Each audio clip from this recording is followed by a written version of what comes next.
ಬೆಳ್ಳಂಬೆಳಗ್ಗೆ ಅಕ್ರಮವಾಗಿ ಕಂಟೈನರ್ನಲ್ಲಿ 11 ಕೋಣಗಳು 5 ಎಮ್ಮೆ ಸಾಗಾಟ, ಇಬ್ಬರ ಬಂಧನ.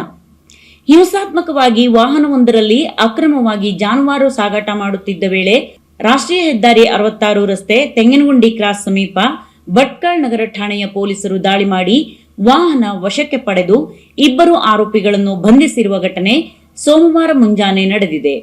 ಬಂಧಿತ ಆರೋಪಿಗಳನ್ನು ರಾಘವೇಂದ್ರ ನಾಗೇಂದ್ರ ಬಾಳೂರು, ಹೊಸಕೊಪ್ಪಲು, ಗಂಡನಹಳ್ಳಿ, ಕೆಆರ್ ನಗರ ಮೈಸೂರು ಹಾಗೂ ಆಯೂಬ್ ಅಹಮದ್ ರಶೀದ್ ಅಹಮದ್ ಹಲಗನಹಳ್ಳಿ, ಪಿರಿಯಾಪಟ್ಟಣ ಮೈಸೂರು ಹಾಗೂ ಇತರರು ಎಂದು ಗುರುತಿಸಲಾಗಿದೆ.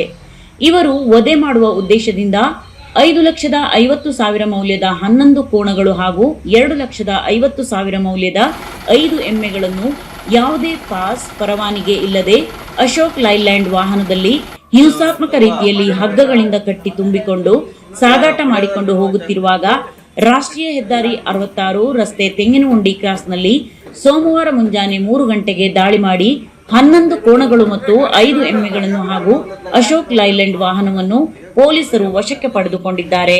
ಈ ದಾಳಿಯನ್ನು ಪಿಐ ಗೋಪಿಕೃಷ್ಣ ಕೆಆರ್ ನೇತೃತ್ವದಲ್ಲಿ ಪಿಎಸ್ಐ ಸೋಮರಾಜ್ ರಾಠೋಡ್, ಸಿಬ್ಬಂದಿಗಳಾದ ಉದಯ್ ನಾಯ್ಕ್, ಮಹಾಂತೇಶ್ ಪಮ್ಮಾರ್, ಶಿವಶರಣಪ್ಪ ಶಿನ್ನೂರ್, ರಾಜು ಗೊಟಗೋಡಿ, ಪರಮಾನಂದ ಉಜ್ಜಿನಕೊಪ್ಪ, ಅಪರಾಧ ವಿಭಾಗದ ಸಿಬ್ಬಂದಿ ಮಹಾಂತೇಶ್ ಹಿರೇಮಠ್ ಮತ್ತು ಕೃಷ್ಣ ಎನ್ಜಿ ಇದ್ದರು.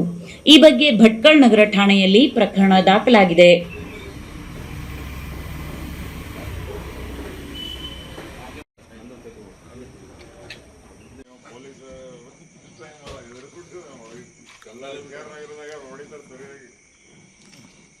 ಇಲ್ಲಿ ದಾಟಿ ಬಿಟ್ರೆ ಮತ್ತೆ ನಿಂಗೆ ಮತ್ತೇನಿಲ್ಲ. Public police